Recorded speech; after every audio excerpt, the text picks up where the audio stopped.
Hey friends, this is the Hardcore Self-Help Podcast. I'm your host, Dr. Robert Duff. In this episode, I have a very special interview for you. I believe this is the first in-person, on-site interview that I've done with somebody that I don't already know super well, at least not yet. This is an interview with a friend that I made actually while traveling, which we tell the whole story of. Her name is Andrea Martinez. She is a professor of sociology, and have a look at a few highlights or listen to a few highlights from this episode. Now that I'm a professor and I get to travel the world and I have the luxury and privilege of doing that, there's no way I could ever forget where my parents came from. It definitely informs the way that I interact with people, the way that I am at my job or whatever. Because there's just no way. There's no way I could be well, I'm a professor. And then my brother, my first quarter here at UCSB, he ended up getting charged for attempted murder on gang-related charges. Mind you, I had no clue that my brother was involved in the gang life back home. I knew I was young, but I didn't feel my youth yet. But looking back, I'm dang, I was only 18. And here my mom's yanking me down on the floor. Yeah. I'm holding her, bawling, crying. My cousin tells me this. And then I'm like, wait a minute, hold up. I tell my professor and he's just like, look, you could drop out and go back home and be a translator and all of that. But then what? You're not going to be able to do much more than that. Whereas if you stay here, he's like, I can make a really good social worker out of you, or I can make a really bomb professor out of you. Being a professor never crossed my mind ever. I just literally got thrown and I met all these guys who looked just like my brother. Yeah. And so I felt really excited because I was selfishly okay, I'm gonna understand how and why my brother got to where he's at right now. Yeah. Through these guys. Sure. But then it just became so much more than that. I didn't really know that I was in a depression, but I do remember sitting in graduate classes and yeah. And it was so fucked up because none of the professors took the time or care to see me. And then one of them brings their housemate and they saw that I wrote that, and then they walked up to me and they said, I'm glad you're here. And I got choked up. I was about to. Yeah, I was just what? One of the most profound therapy sessions that I've had. My therapist, she was a Black woman from the Bay Area, but she was my therapist when I was a graduate student in New York. She's like, I think that at the heart of your book is the theme of redemption. So if those highlights sound good to you, please stick around for the whole episode. It's about an hour of an interview, maybe a little bit longer. Really great stuff there. Dr. Martinez is awesome. She does amazing work with incarcerated populations and gang culture in the Southern California area. She is working on a book, which I'm sure she'll put out someday. But for now, just enjoy what we get into in this episode. If you would like to suggest a guest for the show, or if you would like to pitch yourself as a guest for the show, please shoot me an email to duffthepsych@gmail.com or head over to duffthepsych.com and you see contact forms there. And if you're watching on YouTube, please subscribe. Please subscribe on your favorite podcast app. And if you have the ability to leave a review, please do so. It really helps. And with that, let's go ahead and jump into the interview. Enjoy. Should we jump into it? Let's do it. All right. Hello, everybody. As you can see, if you're watching the video, circumstances are a little different. We are in a park. This is Isla Vista next to UC Santa Barbara, which is my graduate alma mater. You're undergrad, right? Undergrad, yeah. Go Gauchos. Yes. So I'm joined by a friend. Can you introduce yourself? Hi, everyone. My name's Andrea Martinez, and usually I just go by Drea, but sometimes people call me Amy or Dre. It just depends. Dr. Dre. I have you as Dr. Dre on my phone, and I'm like, should I catfish people? Should I put Dr. Dre talks about prison life as the? I know, right? It's so it's really whatever people want. So. All right. I'll call you Dre. Okay. Right. Before we jump into, you have interesting family background, your own life background, the work you do, the research, all that stuff. But we should probably talk about how we met. Oh yeah, yes. So we were stranded in, was it Denver? Yeah, Denver, Colorado, which was, how many months ago was that? It was at the beginning of July, I think. Dang, time has kind of flown by. Yeah. So I was coming back from Wisconsin for a whole podcast thing that I told the story of. Right. You were, I think, getting dental work because it's expensive out here in California. No shit, I know. That's why I don't smile on camera. Well, now I can smile when I'm pretty white. Yeah. So you were coming back from, where were you coming back from? Colorado Springs. Yeah. And then basically we got delayed and then delayed and then delayed, right? And delayed. But it was really funny because it's when I sat at the table that we were at, Yeah. like you did stand out because of your tattoos, and then like you had kind of Oh. like an interesting look compared to everyone else in the. I mean, there's like kids around. And, Yeah. Well, I noticed like I think I struck up a conversation with you just because you looked like bored out of your mind or frustrated. I was very frustrated. Like I could see you like you were like doing stuff and then you like, put it away and then you were like fucking put it away. And I was like, I think I said something like, did you exhaust like the rest of your pre-flight entertainment? And then you like jumped into it. I was like, and then we. You're like, oh, good, someone to talk Yeah, to. like it was just a long day. You know, Yeah. I think I had woken up like at 4 a.m. and like Oh my my God. flight was at 5, and you know, getting there and then doing the procedures that I had to get done, and then like I just wanted to get home. Oh yeah. You know, and then they kept saying like, oh, 1 hour. Oh, actually, we're not going anywhere. Wait, what does that mean? Like, Yeah. I'm starving. Changing gates a bunch of times and stuff. Yeah. And it's such a big airport too. Like It is. Like I haven't been. I mean, I've been to LAX, but I haven't really. no, been to LAX does not. I No. feel like it's a different setup. So Colorado, Denver was its own little. Yeah. Yeah. Yeah. So we started chatting and stuff. There was like another kid at the table, and we pretty quickly got into like, you know, I was like, oh, I went to graduate school in Santa Barbara. Right. Like, and it was interesting because you didn't ask like what degree I got. You're just like, what'd you get your doctorate in? Yeah.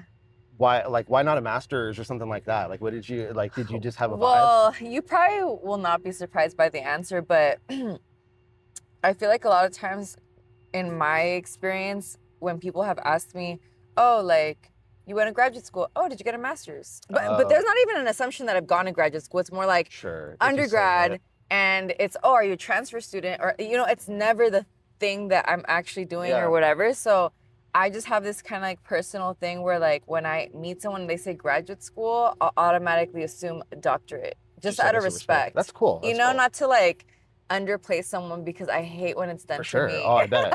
I bet. Yeah. So we trauma bonded. You know, you adopted a kid along the way. I did. Shout out to Xander. We ended up having to go get like a hotel, so we stayed in the same hotel. You borrowed a shirt, like it was a whole deal. Literally, you lifesaver. I don't have the shirt anymore. What's with my shirt? I don't know what I did with it, but it's somewhere. Okay. I'm sure. Okay. And then here we are. This is the first time I'm seeing you in person. Right. But we've been then. like, you know, In chatting communication, and yeah. you know, in social media and stuff like that. Instagramming. Yeah. So yeah, I'm excited to talk to you. Thank you for having me. Funny story that so parking here and paying for the parking thing gives me some flashbacks. You know, we're gonna talk about like incarceration and the legal stuff, all of that.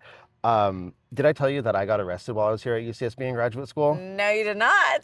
You want to hear the story? Yes, I do. I don't know if I shared this on anything, but so parking's expensive, and I couldn't get a pass. Like at that point in graduate school, I was dirt poor, so I couldn't get a pass. Of course. And so I was buying the daily parking. Yeah. And then that was getting to be a lot, and so I was like, I'm good at Photoshop. No.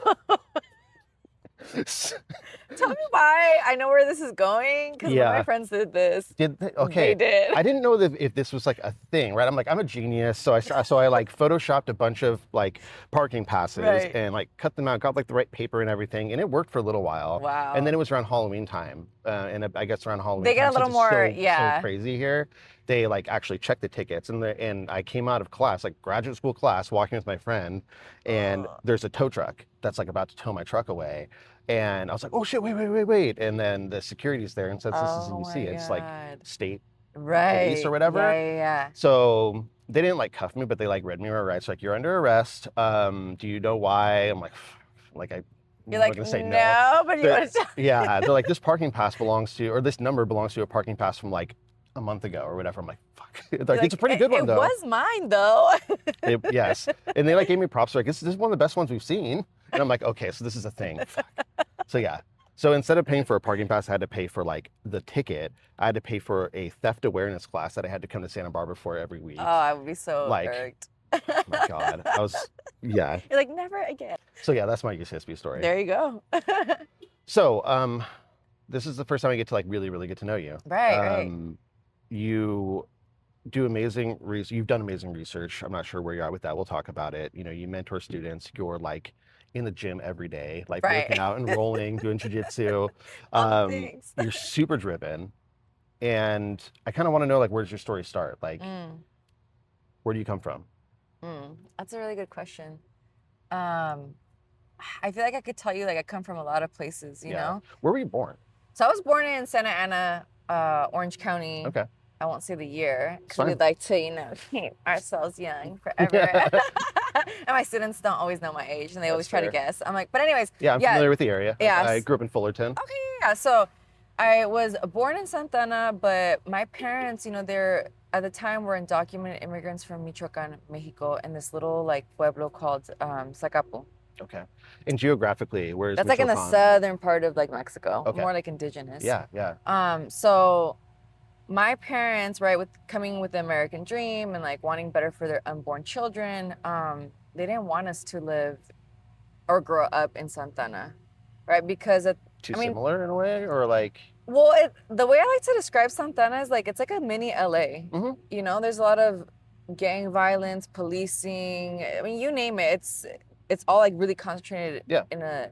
I mean, I don't feel like it's a small city, but I would say definitely compared to LA, it's probably smaller. Well, there's even different parts of it within the city. Yeah. So my parents didn't want us to grow up around any of that. So we actually moved to the city Costa Mesa, which is kind of, well, it's like next door to Newport Beach. So you kind of get that kind of Newport, Huntington Beach vibe. And so that's where I ended up growing up. That's kind of like where home was for you. Yeah. That's like what you mostly remember. Right. Okay. But I guess it's not weird, but I never really felt a connection to the city.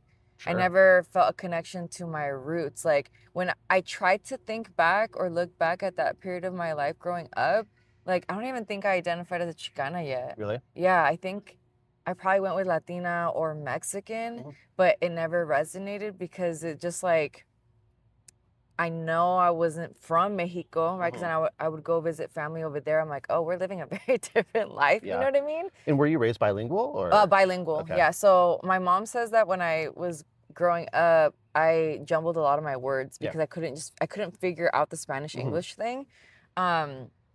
So yeah, that's why I don't know where are you from? Like, or it's kind of hard because it's like now where I'm at in life, like I very much identify as indigenous and Chicana. And I know where my family's roots are. I've done research on the area. And then even here in Santa Barbara, I've immersed myself deeply in the Chicano like native community. So I don't know. It's kind of a process of like unveiling rather than like, Yeah, because I feel like even when I talk to my students here who are Chicanos or Chicanas, I always tell them that I became a Chicana here in Santa Barbara through my formal education at UC Santa Barbara. So it's been, I feel like, kind of like an ongoing unlearning and learning of who I am and where I come from really. And like, where do I feel rooted? Because now, if you were to ask me where's home, Santa Barbara is home for me, even though I wasn't born and raised here, you know? Oh, you made it home. Yeah, definitely. Yeah. Do you find, like, are there people that you found that are similar to you where, they're, second generation or what do you call it, first generation born here? Like what? Yeah, so, I mean, people have their own little debates. Like, I identify as first generation because my parents were born in Mexico and they came here and they had me here. So, first generation, I mean, a lot of parents have that pressure to really, really assimilate and kind of go this far on the scale. And then I imagine there's probably other people who find their way back and then figure out really their roots and their identity with that. Yeah. Have you found people like that too? Yeah, I think I've kind of gotten a mix. And then I think coming here at UCSB, a lot of my friends were from the Bay or LA. Primarily. So it was even interesting meeting other Chicanos from those areas because like the Chicanos that I met from the Bay Area, they grew up in Black culture essentially, right? Oakland, Richmond, Hayward, Antioch. They had like, certain accents from like the area, and the people that I would meet in LA, they had their own accent and their own like culture, you knew they were from LA because also they would be very like bold with it, right? Like I'm from LA, not from the Valley. No, I'm from Compton, South Central. They're repping something. They're repping, LA. And so for me, it was just kind of like, oh, well, I'm from Orange County, and so then people would have their assumptions too, right? Oh, you must be rich, huh? Yeah, like you got money, like oh, you're a coconut, and I was like, what? Like oh, you're brown on the outside, but you're white on the inside with your Uggs and like. So I was like, whatever, man. Like it is what it is. But I think coming here and then having it. Like my political consciousness raised through formal education, right? And, I got really, I want to say like lucky or blessed with the kind of professors I ended up encountering during my time here as an undergraduate because they really opened up my world like in a way that I didn't imagine college would. I just thought like, oh, you come to college, you get a degree, you get a job, like Yeah. whatever, right? But it was just like so much deeper than that, and like understanding even what does it mean to identify as Chicana, Yeah. you know, like what does the term itself mean, and understanding that not everyone identifies that Right. way. Some people think it's a dirty word, you know, they're like, oh no, I'm Sure. Hispanic, and it's like, wait, Hispanic, what? Latina, I'm Latina, Chicano, what like have yeah, you know. So, but for me, it's there's no way I could ever not identify as Chicana. Mhm. You know what I mean? Absolutely. And I don't know how to say it out loud. Like I would say it written, but with an X. Like, Oh, the is it- Chicanx. Yeah. Yeah. So Or on the front, like right. XI. So I spell it with the X in the front, Okay. just because Is the that way. more like indigenous? Yes, like Okay. acknowledging your indigenous roots, and I feel like so. Not that this really matters, but I guess some people like find it as a way to like validate what they maybe already know. Mhm. But like my brother did the ancestry.com Mhm. test or Yeah. whatever, Yeah. and we were considered 42% indigenous. So Was that validating? it was cool to see on paper, you know, Sure. because I'm like, oh, I don't know how y'all figured this out, how, you know, but it's like, you know, I practice danza azteca, like I practice curanderismo, like, You're already part of the culture. you know, so I feel like I've been tapped into that world. Obviously, I don't come from I mean, even to identify as indigenous within the context of like Chicano or Chicana,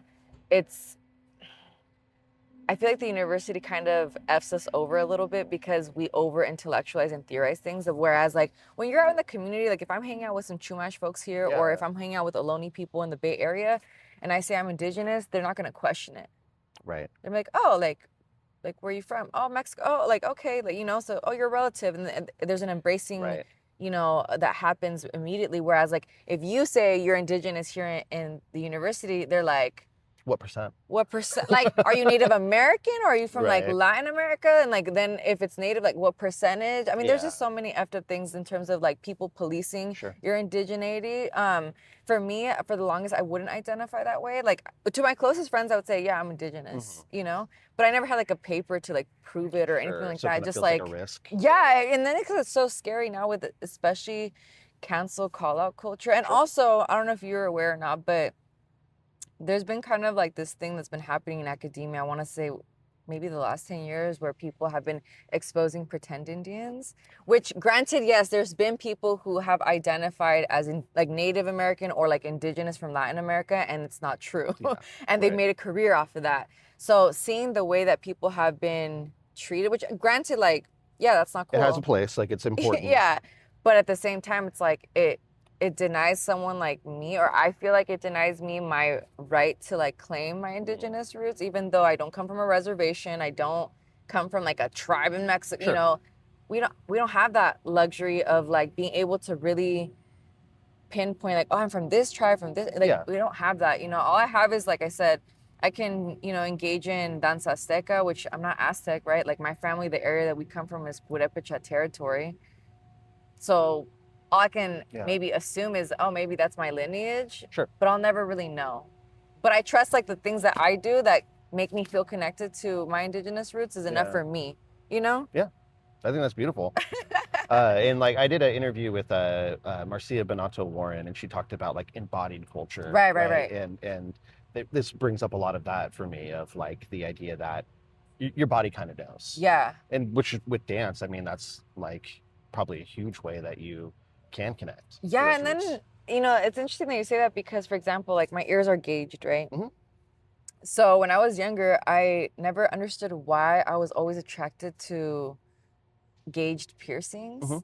It was just kind of like, oh, that's really cool. Were you an emo kid? No, I was not. Okay. I was like a wannabe little chola, Okay, or like, okay. you know, I had my little phases or whatever, Sure. but it always kind of caught my attention. Yeah. You know, I would see it for amongst the punker kids Mhm. and stuff like that.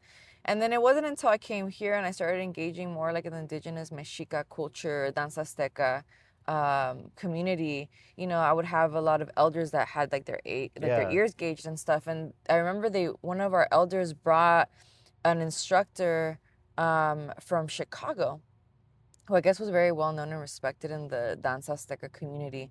And he gave us like this whole workshop on like gauges. And he like told us like, you know, this is the proper way of like gauging your ears. You got to start with like an agave needle, and then you build your way up to stones. And there's certain stones you can not wear, you shouldn't wear. And of course, like turquoise jade is like the highest valued like stone that you could wear. And one thing that stood out to me was that he said that the reason why our people gauged our ears or their ears was, it kind of symbolized like, the wider the gauge, like the wider the vision. Sure.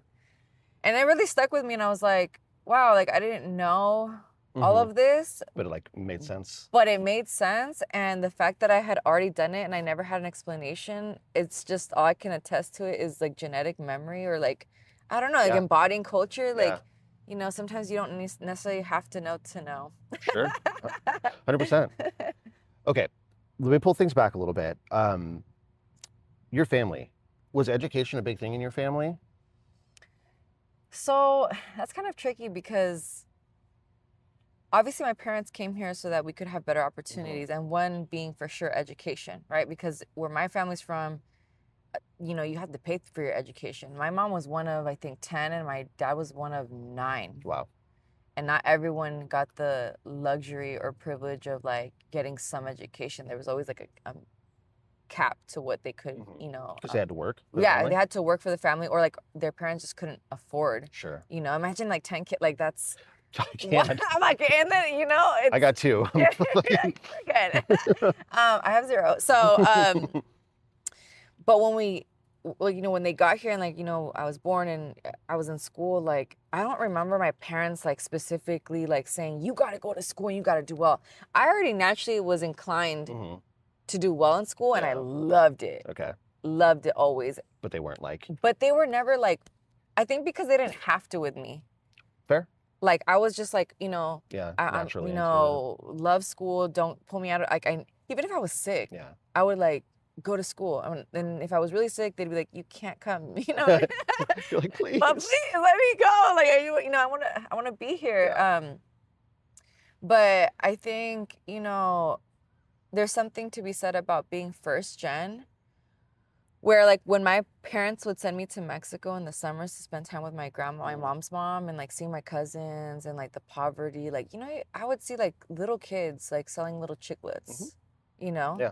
So that kind of stuff like was very like present in my mind always, that like, hey, you have a very different life, and had your parents not come here, you would be out here too, potentially like selling chiclets or whatever, right? Are you grateful for that? It's like of going back when you were younger, so that you're not like naive about that? To this day, like, are you kidding me? Like, now that I'm a professor and like, I get to travel the world and I have the luxury and privilege of doing that, like, there's no way I could ever forget where like my parents came from. Like that, like, it definitely informs the way that I interact with people, the way that I am at my job or whatever. Like, because there's just no way. There's no way I could be like, well, I'm a professor. And I'm like, like when I go. All of you down there. Yeah, you peasantry. Like, or, when I go visit my family now, like, me and my mom share a cot.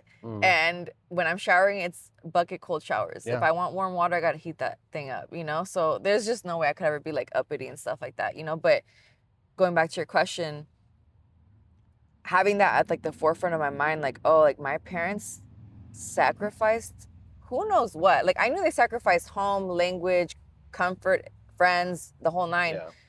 But I knew I wasn't really ever going to understand what even like, because I had never asked my parents, hey, how did you get here? Right. I mean, they would have, how some black, or probably most black families have to have the police talk with their kids.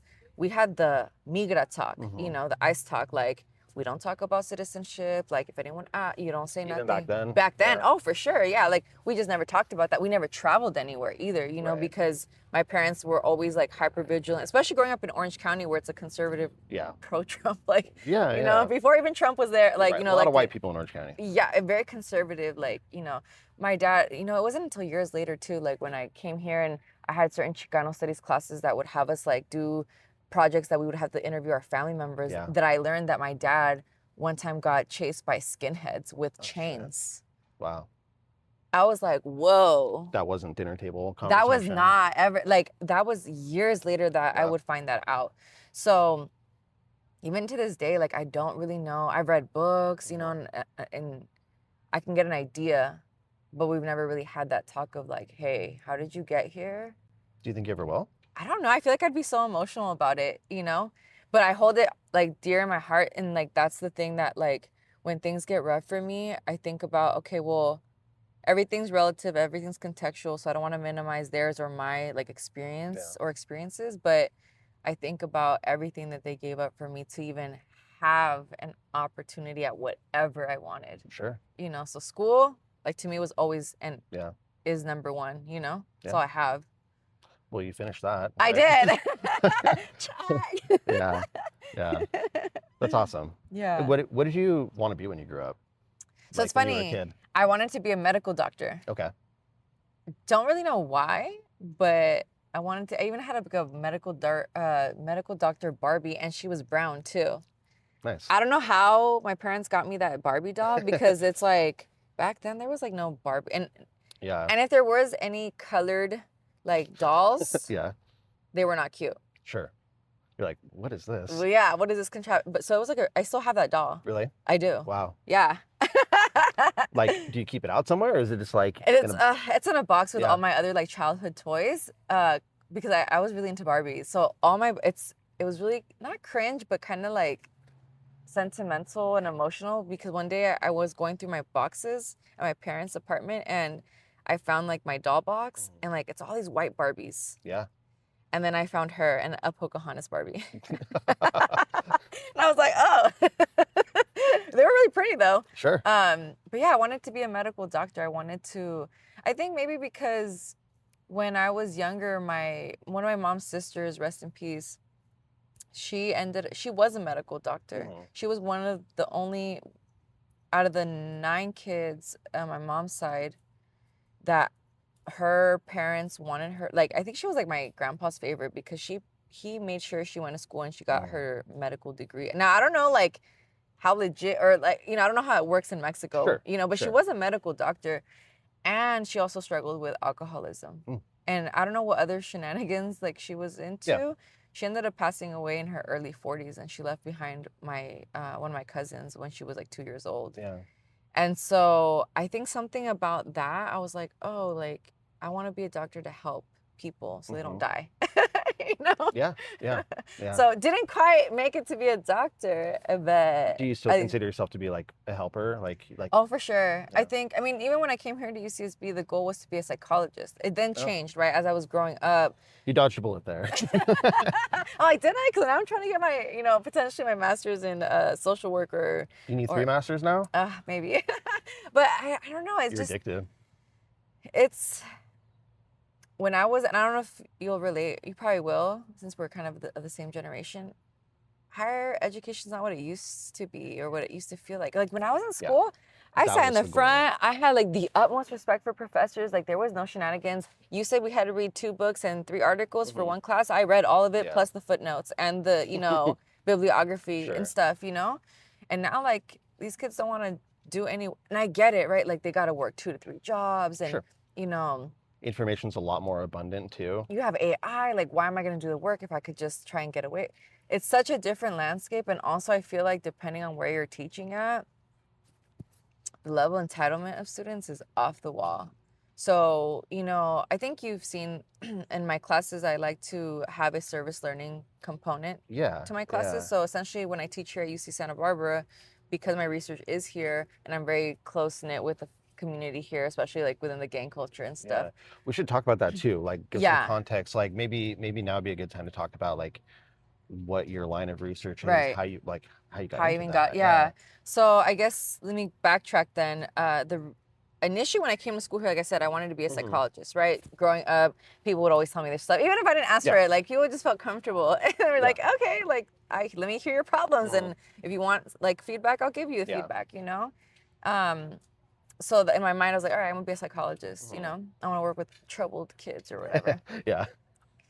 And then my brother, my first quarter here at UCSB, he ended up getting charged for attempted murder on gang-related charges. Mind you, I had no clue that my brother was involved in the gang life back home. Like I was so immersed in school, like I was in basketball, tried all the the sports that I was interested in, like did all that, yearbook, whatever, right? I was super in school. So I never really paid attention to like what my brother was up to or whatever. Like he would get in trouble in And he's school a older lot. than you? He's younger. He's 5 years younger than me. Okay, Yeah. okay. So he's 29 or 30. Yeah. No, he's 29.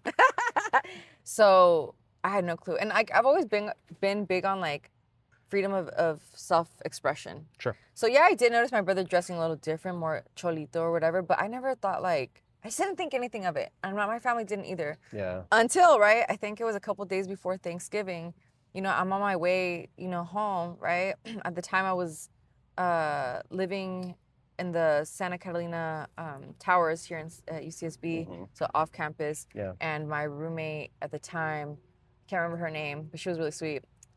Her parents like drove up to pick her up, so I went with her because they live close to where like we lived, right? Yeah.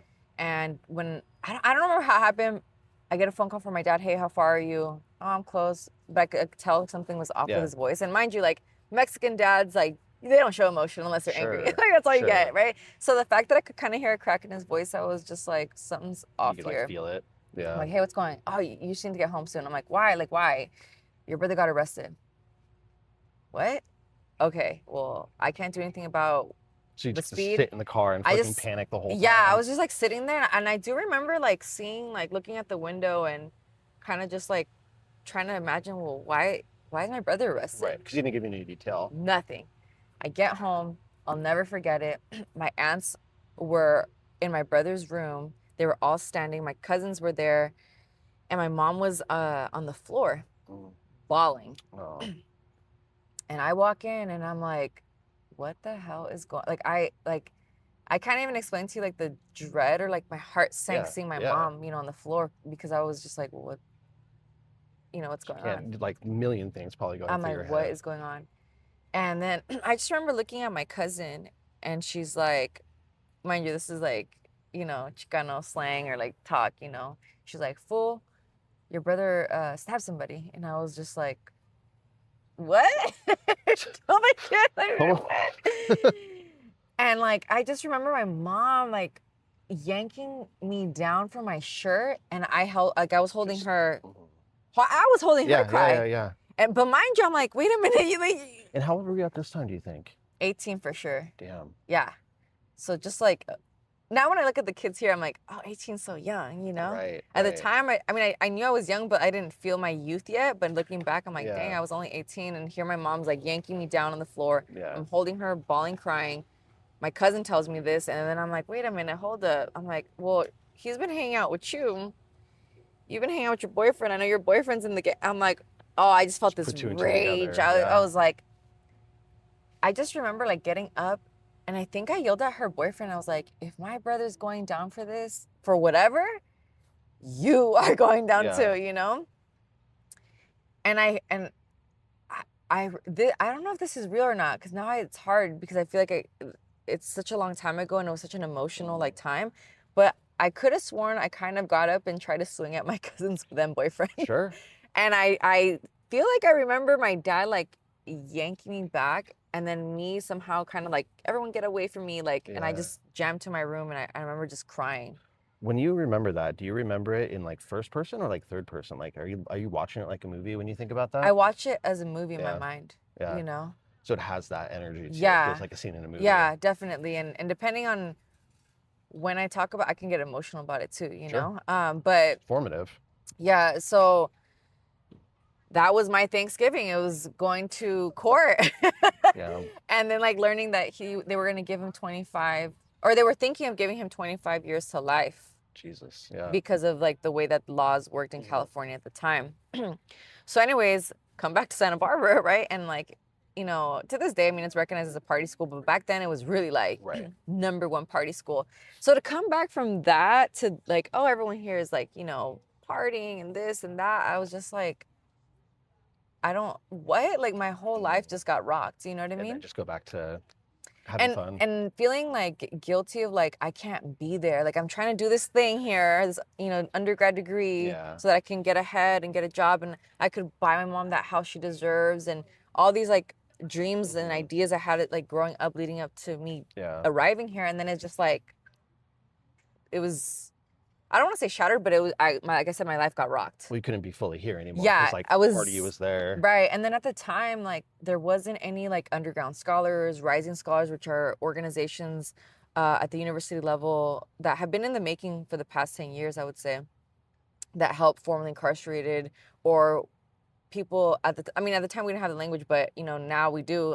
I would have been identified as a system impacted student, meaning that I wasn't directly being impacted by the carceral state, but now I have an incarcerated loved one, i.e. my brother, you know, and so we didn't have any of that here. So I couldn't just openly say, hey, everybody, my brother is facing 25 to life or attempted murder on gang-related charges, and he's 13. I had no shame. I want to be very clear. I had no shame whatsoever around my brother's charges or any of that. Yeah. But the reason I also didn't talk about it so openly, in my, you know, to my peers here, let alone professors, was because I was afraid that if they said something that was offensive to me, that I feel like my little inner Chicana gangster would have come out, and maybe I could have gotten into a fight with somebody, or I could have cussed out a professor. Like, I don't know. Like, yeah. So I just never said nothing until I was gonna say, well, that's yeah, until I don't even know how this happened, to be honest. I feel it's kind of like life, destiny, or if you believe in God or whatever you believe in. But at the time, my friends were like, "You need to take a class with Dr. Victor Rios." I'm like, "Well, who the hell is that?" And mind you, I was a psych major, so I was taking like all these classes with like white professors and stuff. I had already had weird experiences with white professors where I felt like the darkness of my skin color, like the rejection of like, oh, like, you know, are you like a token kid here? Or like whatever, right? Sure. And so I'll never forget it. It was a Friday 8 a.m. class, which for UCSB, that's like, who the hell's going to take an 8 a.m. class, you know, at UCSB? Because you're supposed to wake up at noon because you're partying. You're partying, you know? Like the party starts on Thursdays. So I remember it was a Campbell Hall, so it's like the biggest, like, you know, hall I think UCSB has. So it like sits like, I think 500 students, I think, or something like that. So I just remember like going to crash the class and Bob Marley's playing. I'm like, who the hell's playing? It's 8 in the morning. Like, okay, cool. And then I'm walking down, right? And I see like, you know, this man of color at the podium, and it was the professor. And he was young. Like, it's funny because now I'm 34, right? But at the time he was 34. Sure. And like darker than me. Like he had kind of like he looked like professional, like professor or whatever, but it was like, but he also kind of had like a little edge to him. Yeah. So, you know, I sat in the front, no surprise. There was this one TA, I don't know, I think her name was Elizabeth or something like that. It was like a white woman. And like I had crashed all the like the sections to see if I could just get in, you know? But like I loved the way that she was like no nonsense and like tough. And I was like, I like her. I need to get into her class so that I can get into this class, right? And I got an ad code for her class. I think a lot of students didn't like the fact that she was very like, you know? But I loved it. I was like, oh, I thrive under like these kind of like, you know? And sitting in the front, you know, so I got in the class and then I just, office hours, like, it's crazy now because I have to like coax my students to come to office hours to get over that fear. But I didn't have that fear. You were just like, anytime you could. Like, I was always there. And then eventually ended up like having kind of like a, I don't want to say breakdown, but for lack of a better word, a breakdown in his office. And I was like, look, man, I really love what you're saying in class. I really relate, you know, I'm just going through something and I just don't even know, it's hard to be here. I don't even know if I should be here. So I ended up telling him about my brother. And then was he in prison or like my brother? Your brother? Yeah, he was already in a juvenile hall. While he was going through the case. I think the case took about like a year and some change. So was he there that whole time? So yeah, my brother ended up getting, I think, almost serving like 3 years in juvenile hall. Wow. So because he came out when he was 16 and he went in when he was 13. And side note, because I always forget to like circle back, but he ended up serving the 3 years. They initially wanted to send him to CYA, California Youth Authority, which is like basically a mini prison for kids. They shut those down now, but the time they wanted to send him there, but because of his charges, they ended up keeping him in juvenile hall, which was a blessing, big blessing, because who knows what would have happened to him over there. And my brother's like tall and big, like he's like 6'1", and he's a big guy. Like everyone thinks he's the older sibling, you know? I'm like the little scrub. But we were so blown away that when we were, my mom, you know, she works at a grocery store, and at the time she worked in Newport Beach, so a lot of wealthy like clientele and stuff. And so they all had an advisor like, you need to get a private lawyer. But when they were looking into it, they all wanted like $500,000 Yeah. retainer. Yeah. My parents were like, we don't have that. Like, so public defender it is. But again, God or whoever, there was this one woman who was adamant about taking on my brother's case, and she was able to get him the 3 years. Which to us, it was so devastating. Of course. Like, we lost 3 years of my brother's like youth, very informative very years. Yeah. But like, it In the wasn't grand scheme, 25 to life. Damn. You know? But fast forward, right? I tell my professor, and he's just like, look, you could drop out and go back home and yeah, be a translator and all of that. But then what? Like, you're not going to be able to do much more than that. Whereas if you stay here, like, he's like, I can make a really good social worker out of you, or I can make a really bomb, like, professor out of you. Being a professor never, like, crossed my mind, ever. Oh, really? Never. I'm like, believe it or not, I'm shy. Like, I'm an intro extrovert. So the idea of, like, talking in front of, like, 500 students, I was like, you're tripping. Like, I'm not going to be a professor at Stanford. Because he said, a professor at Stanford. I was like, I don't even know where Stanford is. Like, I just got here, man. Like, So that changed everything, though, because then he opened up to me about being formerly incarcerated in the juvenile hall system from Oakland himself. Oh, wow. That he was gang affiliated, and like I was like, whoa. Then how the hell did you get? You're our professor, like how, you know? So then I early on got mentorship through him. You know, I ended up being a McNair Scholar. So for those who are not familiar, it's a program that basically trains first generation and or low income students to go into the academy to diversify the professoriate, right? So early on, I was, you know, that year I ended up applying to the McNair's program. He was my letter of recommender. I got into the program and immediately I was doing, you know, a McNair's thesis. And then, of course, overachiever, I had to be in the honor sociology program too. So you got like double theses or whatever. I mean, it was the same thesis, but I basically did it for both of the things, right? And so I got thrown into the east side of Santa Barbara, which is where I would learn that my professor was already working with Mexican Chicano gang members in the community and learning about how they were experiencing policing. So I kind of like was diving into that world. I mean, I literally, he was a senior at the time, so I was a freshman. I literally got driven by him to the east side. I had never stepped outside of the, you know, Ivy bubble. So when I got to like, you know, Milpa's, you know, one of the main like streets in the area, I was just like, oh, there's a Mexican community. What? Oh, it looks different. The name comes from somewhere. Yeah, the neighborhood. Santa Barbara. Yeah, like, okay. So then, you know, I just literally got thrown and I met all these like guys who looked just like my brother. Yeah. And like, so I felt really excited because I was like selfishly like, okay, I'm going to understand how and why my brother got to where he's at right now. Yeah. Through these guys. Sure. But then it just became so much more than that because I got really immersed in their lives and like emotionally involved and committed. Like I treated them like they were my brothers. Yeah. Oh, you're going to jail? Like, okay, well, I'd go visit a jail. Like, what was their attitude toward you when you first started? So it depends on who you ask. So some of them thought I was an undercover cop for the longest. And I would laugh. I was like, I'm 5'1". Like, I'm not an undercover cop. And if anything, F the police. You know what I mean? Yeah. Like, I didn't have the language of abolition at the time, but I was very much like FTP, you know? And so fuck the police for those at home. Don't dox me, Fox. But it's crazy out here. But so like some of them were a little skeptical. They just couldn't understand why I was so like interested in their life. You know, like why? Like why are you interested? I mean, later I would learn why. You know, they had gone through so much policing and, you know, big drug bust, some of their homies like snitching on them, plea bargain. I mean, I learned so much as to why they weren't very trusting. Right. Even if you look similar, that doesn't mean even if I spoke Spanish, even if I looked like them, if I, you know, met their family, you know, some of them, like I had met their moms and I would go with their moms to prison visits or jail visits. And still, you know, some of them, it took me a really long time, you know, but I was so like determined. And I think there was maybe like some survivor's guilt, you know, like, okay, if you get to be out here still. And and I felt like I let my brother down. You know, I felt like maybe if I would have been a better sister, like maybe this wouldn't have happened to him. So I felt like I was trying to like find even redemption. At the time, I didn't realize it. I would find that out in therapy later. But like maybe I was trying to redeem myself as a sister by being like anything. Trying to absolve yourself. anything I could do for these guys or their family, like I was there, you know? Yeah. And so And that's a slippery slope. Like yeah. you could go really far with that. Oh, and I did. Yeah. I'm so much better at it now, you Yep. know? Like no one can get anything over me anymore, you know?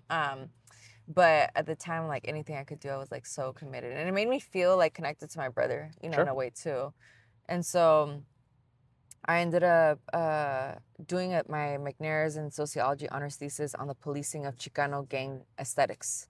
Okay, Understanding how, like, you know, a bald head, tattoos, you know, the baggy clothes, like how does that increase their surveillance?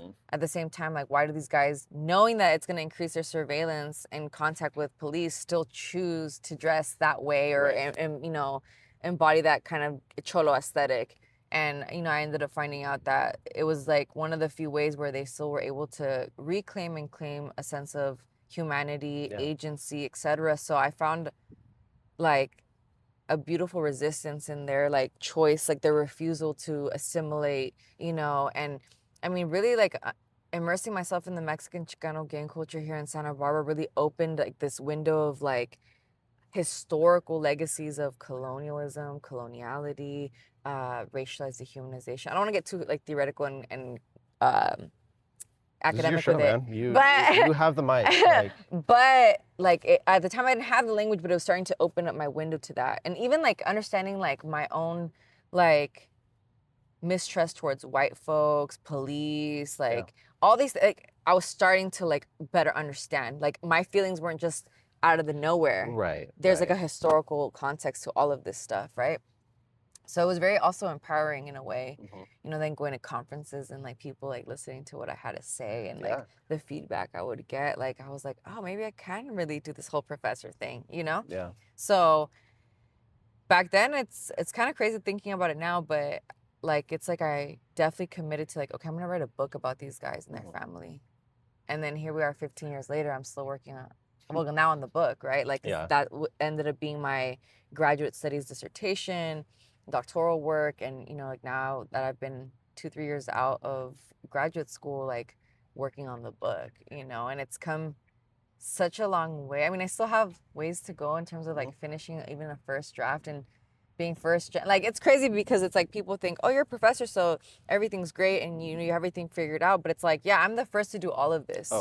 You know, for sure. Like I'm still learning how to adult, like finances, right? Like I was institutionalized. I relate so hard to that part. Like my family didn't graduate, you know, like high school. People do not understand, like especially when you're in graduate school, right? Like if you're living like in university housing, like I didn't have a credit card until I was out of graduate school.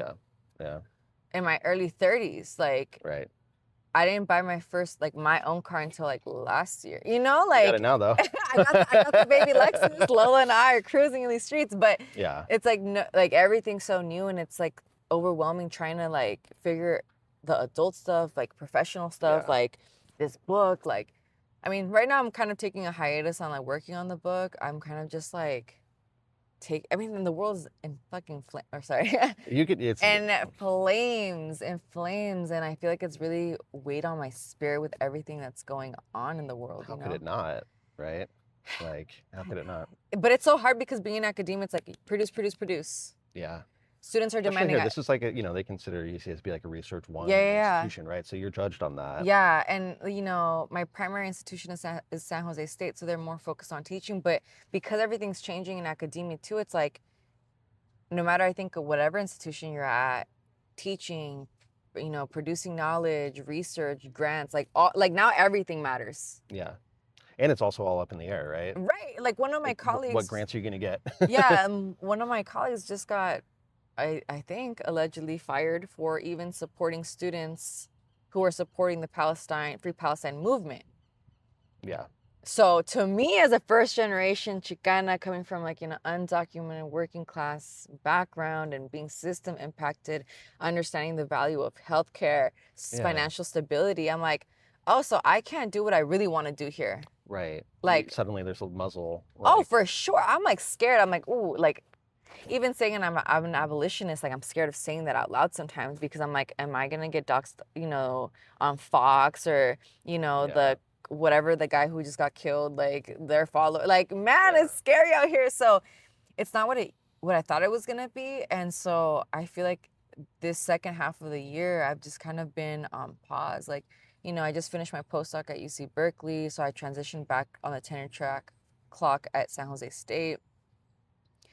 And I'm just like, I don't know, I'm just tired. And then like, I don't know if you saw, but like I kind of even just came out of like or I guess I'm coming out of this like deep depression that I was like falling in, like really deep, you know? And I just couldn't even understand like what, like I get it, but I don't get like why am I feeling this way? Like what's going on with me? Because I have a great life. I have the job. I have, you know, anything I want to do, I can do. Yeah. Like, so why am I struggling getting out of bed? You know? Yeah. So it's a lot. So when, like, did you realize you were in a depression? So I feel like ever since I was in graduate school, Mm-hmm. like I started really having an intimate understanding of depression. Yeah. Because my first year of graduate school, I lost my best friend who I met here at UCSB. She suddenly passed away. Like she was I think 22 or 23. They found ovarian cancer on her, and within like the first 2 weeks of her getting like the results, she ended up having 2 heart attacks and passed away. So that rocked my boat. Yeah, no doubt. I was whoa, like we had plans, like we, you know, that's Not supposed to be happen. no. So I think even then, like it just kind of it threw me into depression. I didn't really know that I was in a depression, but like I do remember like sitting in graduate classes and like and it was so fucked up because none of the professors took the time or care to see me. Hey, like there's something not right here. Right. And they probably should have known, right? Because Yeah. you normally are. Yeah, you know? That's why I'm super like attentive with my students. I mean, it's hard because sometimes I have 60 students or, you know, whatever, but I try my best to be very attentive because it just takes one person to be like, hey, I noticed whatever, like, what's going on? Yeah. Not even, are you okay? What's going on? Yeah. And like an inviting question, right? So I just remember I was kind of just going through the motions. I think that semester was the first time in my whole academic career I got 2 C+. And I didn't care. Another indicator, right? I was like, I can give a fuck about these grades. And if anything, I kind of felt like, fuck yeah, like just burn it down. Like, you know, I'm more important. I'm going through something. Can someone see or hear me? You know? Yeah. Of course, no one knew and no one cared. So like, it was just, you know. Nobody close to you either. No one really knew. Yeah. But there was one day where I was in a really dark place and I called my parents and I was like, I don't know if I want to be here anymore, you know? Yeah. And it was wild because they immediately were like, pack your stuff and you're driving home. So that was the quickest 9 hours from the Bay to like Orange County that I remember ever like driving. But what was kind of like a trip to going back to God or the universe, when I arrived home, I remember one of my friends because I lived in these law studios. I ended up being allowed to live there because I was a chancellor's fellow. So it's like the top 4% of all incoming graduate students at Berkeley got that fellowship. So it was like a hot shot thing or whatever. So they're like, oh, you're a chancellor. Okay, we'll let you live here so you can be on your own. So one of the guys that I befriended there, he was a law student and Chicano from, I think he was from like Fresno or like the Central Valley, if I'm not mistaken.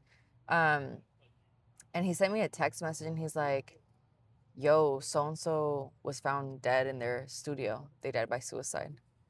Somebody you knew? No. Oh, okay. But like we had seen him around, but we didn't know who he was. Yeah. But turns out he was like from a legacy family. Oh. So the university wasn't allowed to keep quiet about it because the family was like, no, he died because of suicide and the pressures of this university, et cetera, and we're donors that like, so then it was a thing, right?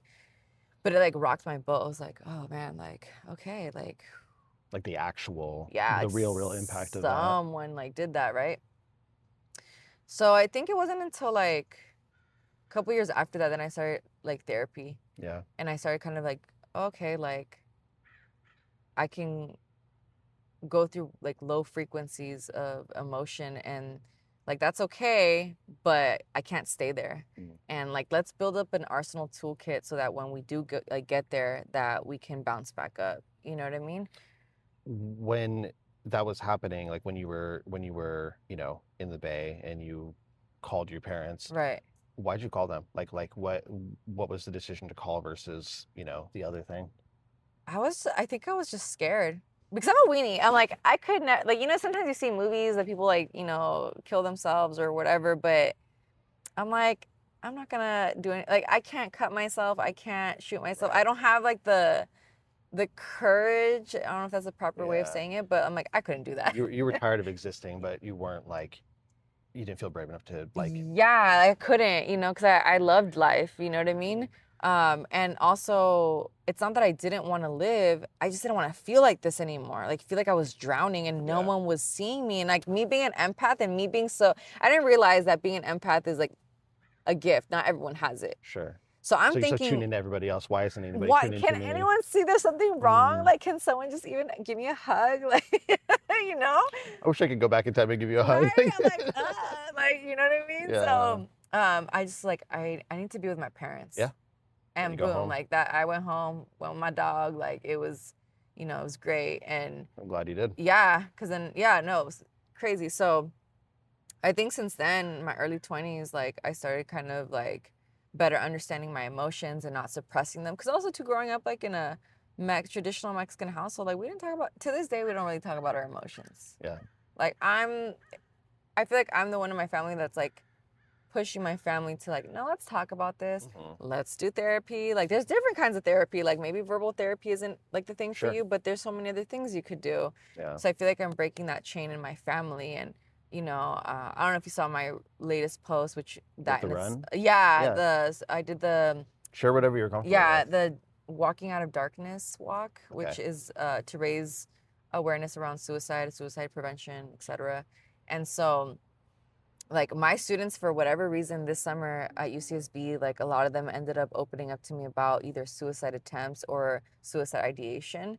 And I was just like so blown away with their bravery and their courage, Yeah. and to be like so open with me. Granted, I also am aware that like I invite that, like I invite openness and Sure. like trust, but nonetheless that they were so open with me, so brave. And I was just like, my close friends know that sometimes I struggle with suicide ideation, but I was never really like public about it, you know what I mean? Especially because people wouldn't expect it. Sure. Just like when I say I'm an introvert, really, like they're like, what? not you. No, really, like Yeah. it just depends on who I'm with, but I'm just a little cat. But even with that, like, it's not like I'm very public about Sure. it, because it is kind of scary. You just don't know how people will either treat you as you're fragile, which I absolutely do not like, because I'm not a fragile person. I've been through a lot of things in my life, and if I got through those things, like, I'm gonna get through whatever. It's just, I have this, like, in Spanish we have this term called terca, which means like stubborn. Sometimes it's used kind of like to kind of like put you down, but I'm like, I've embraced it. I'm like, terca pero no pendeja. Like, I'm hard-headed, always with intention, and I refuse to let anything bring me down. I just have like this, I don't know, maybe it's like my little Napoleon complex or something like that, but I just refuse to like succumb to anything, So, but nonetheless, right, people might treat you like, fragile. No, it's scary shit. Like, yeah, it's or they're thinking that you're gonna like have a plan, or you have a plan. I'm like, look, we're not ever gonna be there, but like, this is real. Like, I do struggle with this. I go through these waves where like, because the world's on fire, and I'm like, and we're just, hey, I need a tall macchiato, whatever, and Right. Hey, you got this negative evaluation. Like, can we talk about? I'm like. Meanwhile, there's like, you probably have literal family that's like, going through things, like, you know what I mean?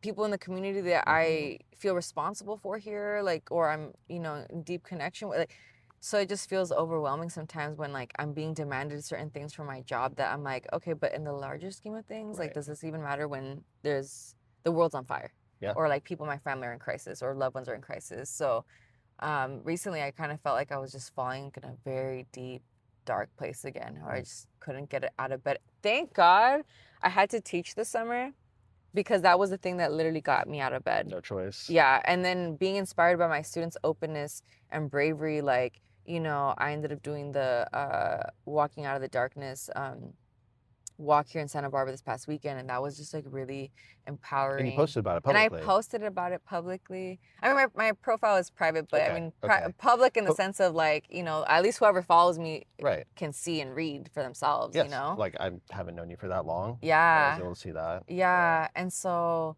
I think being able specifically, what stood out probably the most to me during that walk was just even me going up. They had like this like chalkboard like wall thing. With the beads. Yeah, and but next to it they had this thing where you could like, you know, write stuff in chalk, and I ended up getting this like pink chalk crayon thing, and I just, without even thinking about it, I'm still here, you know? Yeah. And so it was very like, I got choked up, and I was Yeah, like wearing my yeah. glasses, like no one look at me right now, mind your Yeah. business, but I'm having a moment. But it felt good, you know. And then like one of my students' roommates that came to join us, mind you, I had two students that walked with me, and one of them had been open to me about attempting. Mhm. And then the other one, I saw that they were wearing green beads, so I didn't ask if they've tried or it's Right. ideation, but nonetheless they were repping the beads. So it And was that's the greatest beautiful. for yourself. Yeah. It was beautiful being able to walk with two of my Chicana students. Oh yeah. And then one of them brings their housemate, and they saw that I wrote that, and then they walked up to me and they said, "I'm glad you're here." And I got choked up. I was I'm like, about to. yeah, I was just like, like what? Yeah. And then one of my students went to the, you know, the chalkboard, and she wrote, "I'm happy you're still here." Oh man. I was just like, okay, Yeah. everybody, thank God I had these glasses on, because I'm like, I'm not ready for this. But it was so beautiful. It was the best 3 miles I've ever Powerful. walked. Yeah. So, like, you know, I feel like I'm coming out of it, like you mentioned earlier. I met you at a really interesting time in your Yeah, life. you did. Yeah. I think I was already in jiu-jitsu, I think, at that point when I met you. Yeah, I was. And even like my journey back to jiu-jitsu, like it was out of rage and heartbreak, and, you know, not like romantic heartbreak, but like platonic heartbreak, and people just disappointing me, and just being tired of being disappointed by people when I'm like, damn it, like I'm so giving and generous. So you give a lot. Yeah. And like, so when it's not even like, I have these 3 things. I'm like, just do these 3 things, and like I will love you forever. Be honest, be transparent, and be loyal. That's all I ask. Yeah. You know, to me, that's like you're engaging in a form of reciprocity with me, because that's what I'm going to give you always. Sure. You know what I mean? People may not everyone may like me, but you can never say I wasn't honest, transparent, or loyal. Period. Yeah.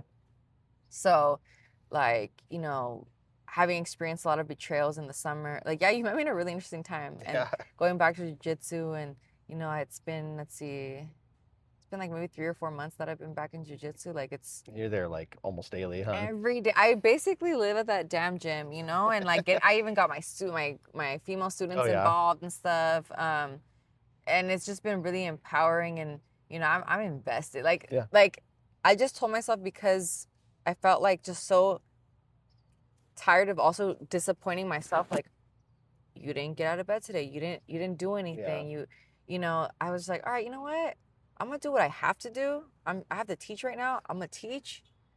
But as far as like working on books or article, like I'm taking the rest of this year off. Good. You know?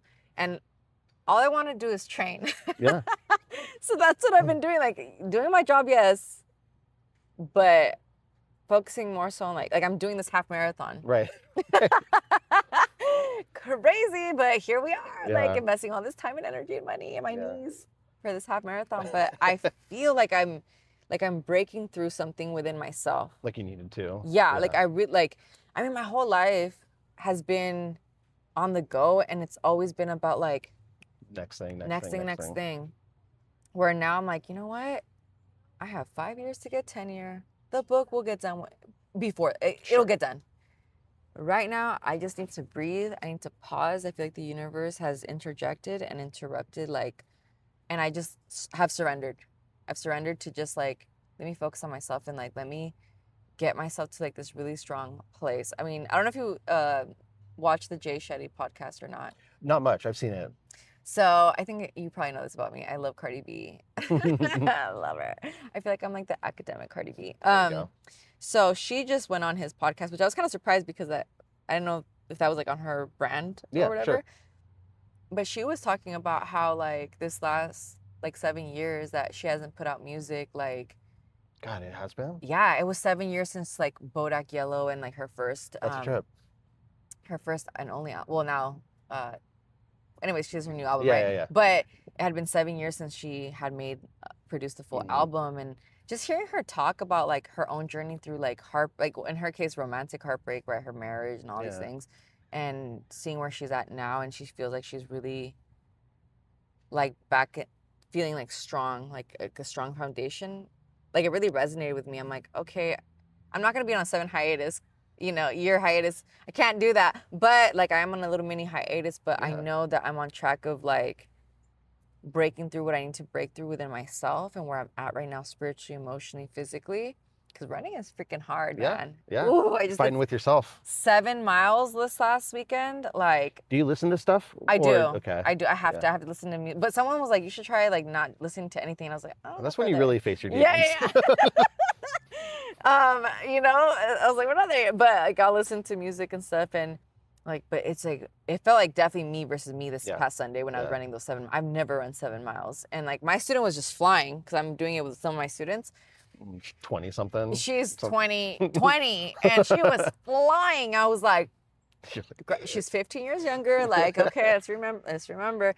But it's been really empowering, and I feel like Yeah. I'm like leaving things that don't belong to me anymore. Yeah.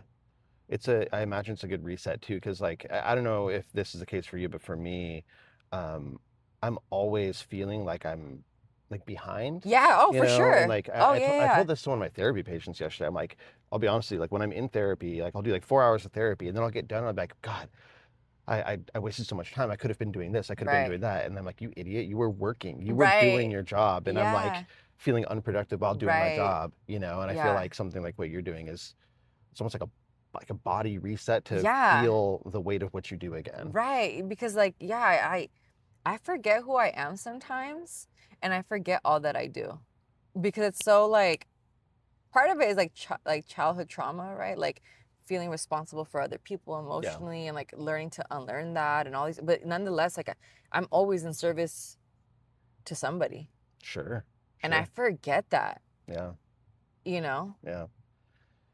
I think there's something really kind of like beautiful and balanced about like the fact that the stuff that is going on like globally, locally, all this shit is like so big that the only thing you could do is like focus small. Oh yeah. Yes. Right now, like when I'm in jujitsu, it's like, okay, girl, let's not get choked out right now. Yeah. I used to, like when I was in college, I did like Muay Thai and jiu-jitsu and stuff like that, and that was one of the only times my brain kind of like stopped. Yeah, like and it's crazy because like I just hired one of the coaches to do like one-on-ones because I'm like, I want to challenge myself to compete. Are you gonna compete? I'm gonna put that out there in the universe. And so he's always reminding, hey, Drea, breathe. And I'm like, because you're all tightened up and stuff. Yeah, and I'm like, yes, girl, breathe. You tell your students all the time, inhale is the discipline, the exhale is the surrender. Apply it to your life, And so, yeah, this has definitely been like an interesting period of my life. But I feel like with every run, with every roll, with every like, strength training day that I have, like, I'm just really building myself up to where I want to be, like one of my best friends, he was telling me, he's like, Dre, you do have a big heart and that's admirable, but you need to put a little bit of armor around it. Yeah. Yeah. So I'm learning that fine balance of like not being so guarded and closed because I'm tired of the disappointment and betrayals that I've experienced consistently. It's like Cardi B's album, Am I the Drama? Not that I don't ask myself if I'm the drama, but I'm like, what is it about? Like, why does it like, because I'm of the mindset of that things happen for you, but sometimes it's like, okay, again, like another betrayal or like another, like, why, or how are we here again? But I feel like I am letting go of a lot during this time where I'm like just really focused on like this, like all the different forms of training that I'm engaging in, Who said the armor thing? One of my best friends. Yeah. Very wise. I like that a lot. Yeah. I like the you way. You need to close off, but you don't need to be raw and like so vulnerable that you're going to be at risk of being hurt all the time. Yeah. Because that doesn't help anybody. Because I'm a sensitive little cat. Yeah. I mean, I don't know. It's funny. Sometimes actually a lot of the times my students will say that I'm intimidating. And I'm like, me? I'm like, I don't think so. That's the Yeah. perception, you know, but like I am a very soft-hearted person, like at my core, Yeah. you know. There's a lot of care. That's Oh, that's where for all this stuff sure. comes from. Yeah. I mean, even one of the most profound therapy sessions that I've had, my therapist, she was a Black woman from the Bay Area, but she was my therapist when I was a graduate student in New York. She's like, I think that at the heart of your book is the theme of redemption. You believe it in so much because of like what you went through with your brother. So like you capturing all these stories and being so immersed in these guys' life and working hard to assert their humanity, you know, it's about redemption. Yeah. And I think that's like my I don't know how to explain it, but like Like your my guiding principle. yeah, redemption, you Yeah. know. But now I'm also learning to apply discernment. Like this year, my word has been discernment. Mhm. And I love it because it is like that fine balance of like, yes, like don't stop being who you are. Yeah. You know, be giving, caring, generous, etc. Yeah, people are worth redemption and multiple chances, etc. At the same time, there has to be a limit to it. Sure. You know, so now it's kind of wild to me because when I've been in little fuck situations or people have tried me, I don't even argue with people anymore. I don't even like explain to them how they've hurt me or want closure or have like a heart to heart about it. Right. I'm like, peace, because I know who I am. Yeah. Even though I forget sometimes, but Sure, like my students will remind me, my family reminds me, bitch, you are you. Like, don't forget you're so accomplished for like being such a young person from coming from nothing and like who you are, like, and not to be arrogant, but it's also, it's like, you know, I'm intelligent, but I'm also a beautiful person inside and out. Yeah. So I cannot be wasting my time and energy and tears. Unfuckwithable.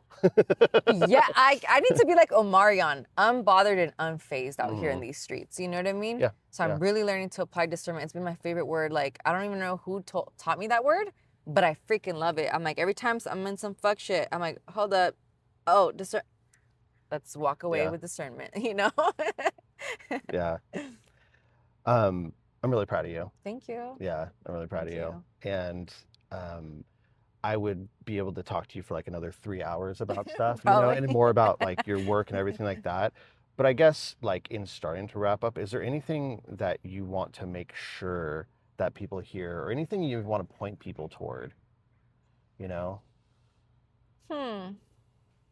That's a good question. You know, your book's not out yet, so we got I know. we got to we get gotta wait for that. But I always bother my students with this all the time. I'm like, if you can pick up the 5 a.m. Club book by Robin Sharma, I think is the author's name. That book has really impacted my life in a very positive way. Why that book? Because, you know, he writes it kind of like in a fictional way, but he applies like real life like principles or like tools of like how to navigate your life in a way that's productive but not overwhelming. And I feel like it's not talked about enough, even though now we're like, I think like in an era of like self-care and therapy, and it's more openly talked about and more encouraged, but I still feel like not enough. Yeah, it's kind of shallow. Yeah, like sometimes people are like, self-care, like get your nails done, like that's cool for sure. 100%. But I feel like doing that deep soul inner work, that shadow work, whatever you want to call it, but doing that deep inner work is so important because life is so unpredictable, and it's just like sometimes in the world nowadays seems like it's always burning. Like if we didn't think it'd get more fucked up, it just more and more unprecedented. Yes, it's like, ooh, like, you know what I mean? At baseline, you can have control of your life, like how you structure your morning. Like now I'm all about slow mornings. Nice. Like I like my tea. I don't talk to I'll talk to my best friend. He's like the only one that I'll like, okay, let's check in or whatever. But like I stay off social media. Like, you know, I give myself space to arrive in the mornings. I think that's the best like thing you can give to yourself. Cool. You know, because the world is so demanding. Yeah. Hey, I need this, I need that, and you know, whatever. And so if people could just begin to learn how to structure their lives in a way where they give themselves grace, space, like actual love, you know, and care and attention that, you know, we all deserve. Like, I feel like, you know, we could be better people because there's that strong foundation, you know. And like, how do you end your days? Like, do you end them with like, oh, I'm behind, and you know, you know, or like, can we end it with gratitude? Like, oh, I have this, that, I did this, and that, and be like surrender, like be happy with where you're at. Right. That's done for now. Trusting that like there's a next day that you could continue building whatever it is that you're working on, or you know, if you're in service of whatever, right? It's like there's always that tomorrow, hopefully, that you can continue doing what you are passionate about. I feel like I would love for people to not lose sight of that, of themselves, you know, because the work is always going to be there. Always. That's great. That fits a lot with your journey right now too. Yeah. So, it's like, what can you do for yourself so that you can continue to be in service with or for others, you know? Yeah, 100%. Yeah. Andrea, thank you for coming on. Thank you for having me. Awesome. No take threes. We got it all in one shot.